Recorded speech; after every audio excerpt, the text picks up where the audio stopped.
day, loyal Mitch supporters. Today, our golden boy Mitch Abs of Steel Patterson joins us to talk about his record swim last week at the 2009 World Cup Singaporean Championships. Currently now the Commonwealth record holder, the Australian record holder, and the 6th fastest all-time swimmer in the world in the 100-metre butterfly. We cross live to Dan the man who has an exclusive with Mitch Patterson. Thanks, Dave, for that introduction.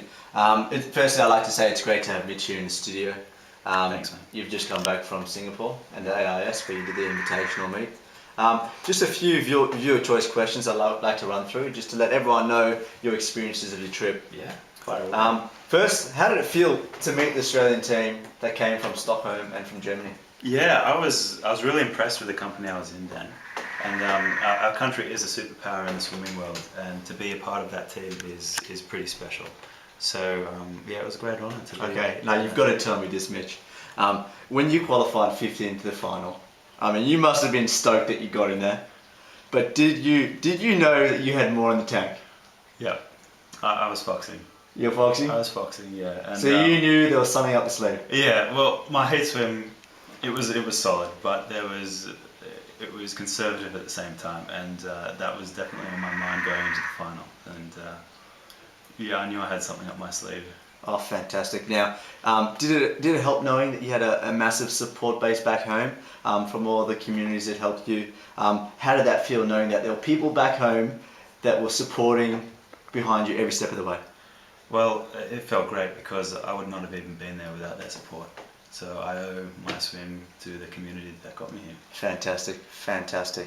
Now, it was a short course meet. There were 4 laps. Now, you told me before the show that you came into the last turn, 25 metres to swim, and you were 1 body length ahead of Jeff Hugel and a few others. Yeah. And what was going through your head, 1 body length ahead with 1 lap to swim?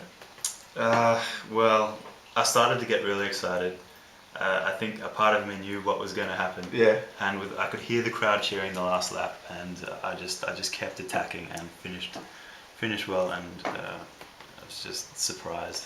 Totally Fantastic, fantastic. Now, when you touched the wall in an Australian record time, which was only broken, I think, 7 days prior in Europe by Andrew Lauterstein. He went 49.54. Yeah. Now he didn't attend the Singapore meet, but you did. You went 49.51, an Australian record, and also a Commonwealth record. And now receiving your gold medal, knowing that you got these 2 records and the gold medal, how do you explain it? I can't explain it. It felt great, but it hadn't sunk in. What did you feel? It felt great, yeah. But I can't explain it in words because it was the greatest moment of my life today, and I'll never forget it. And it was something really special that I'll never forget. Fantastic. Now, so Mitch, the community was significant in getting you to Singapore. How do you feel about their support? I felt great, and it was amazing, and without everyone that got behind me, I wouldn't have made it there at all. And I'm definitely eager to give back to the community. Sure. And do you have any, a few projects in mind of how you can give back?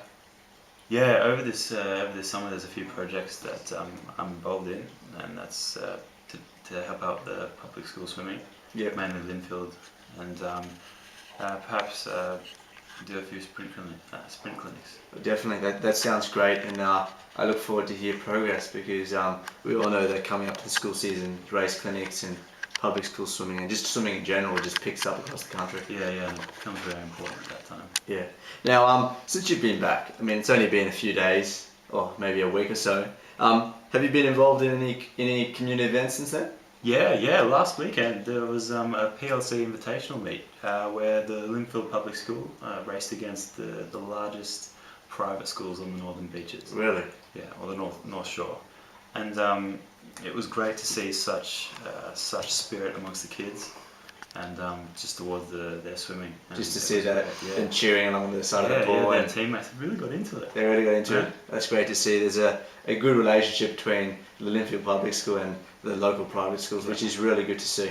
Now, at the carnival, the local students and the local coaches, they started the Lee Barnier Memorial Trophy Lee Barney sadly passed away about 18 months ago. Yeah. You knew him well, both through swimming for, both of you swam for Macquarie Uni. Both very successfully. You both were part of that Macquarie University team that I think almost beat Sydney University, or did beat Sydney University. We smashed Sydney University. Yeah, I think so. So a group of 4 or 5 boys from Macquarie went to the University Games and took down a team of 20. And he was a part of that team. Yeah. How did it feel, knowing that all these young kids are now remembering such a great guy? Yeah, I mean, he was a close mate, and we'd raced against each other since we were 9, and we definitely did represent Macquarie at about four Macquarie Uni, 4 uni games. 4 Australian uni games, yeah, and we had a great time, and he had a big impact on my life, and it's great to see him honoured in such a way that will make him remembered for a long time. Thank you, Mitch, and thank you, supporters. Stay tuned. 90 days until Mitch races at the Commonwealth Game Trials. She got out of town. What? On a railway, New York bound. Took all except my name. Another alien on Broadway. Well, some things in this world you just can't change. I was very impressed Some with the things you can't see until it gets too late. Swimming well, and it's extremely special. Are you sick of those diets which don't work? How about the excessive pills and starving yourself that you have to do to get rid of that unwanted fat? All you have to do is purchase the Mitch Abs of Steel Rapid Detox. Now, you've seen it on Oprah, you've seen it in Ellen, and you've seen it all around America. Now, 30% of the time it is proven to work 50% of the time. Now, are you saying that science is wrong? Mitch Abs of Steel Detox Diet brings you the miracle pen. Now, today, we have 3 easy steps. Step number 1, the horizontal component. Step number 2, the vertical nimbo. And step number 3, the numbo jumbo. There you go. Abs of Steel Mitch Patterson. I've tried everything and this is the only thing that has worked for me. It is just so easy. Clinically proven to work 50% of the time, 30% of the time.